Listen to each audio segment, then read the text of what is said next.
सताते हो तड़पाते हो, कभी मुझको हंसाते हो। सताते हो तड़पाते हो, कभी मुझको हंसाते हो। एक ऐसा तेरा प्यार है, खिला के कसम रुलाते हो। सताते हो हंसाते हो, कभी मुझको हंसाते हो।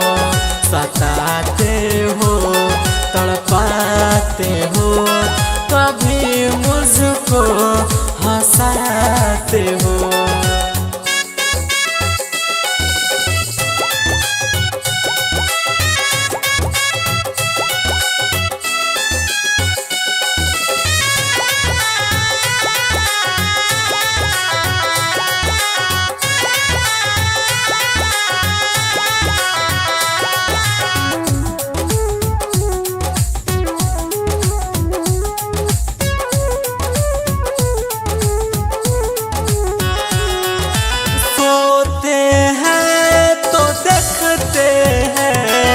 सारी रात सपन सनम तोड़ेंगे न दिल तेरा, हम तो है अपन सनम।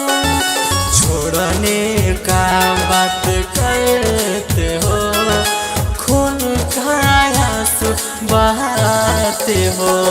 सताते हो तड़पाते हो, कभी मुझको हंसाते हो। एक ऐसा तेरा प्यार है, खिला के कसम रुलाते हो।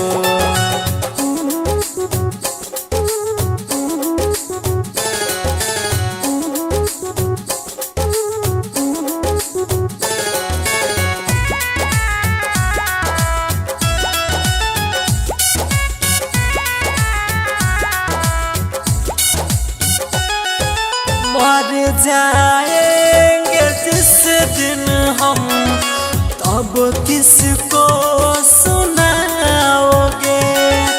था भारती निराला एक, पागल किसको बनाओगे। जिंदा है तो कहते हो, दिल से मुझको हटाते हो। सताते हो तड़पाते हो, कभी मुझको हंसाते हो।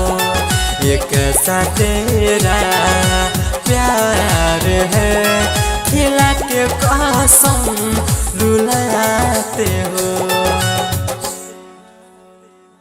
एक ऐसा तेरा प्यार है, खिला के कसम रुलाते हो।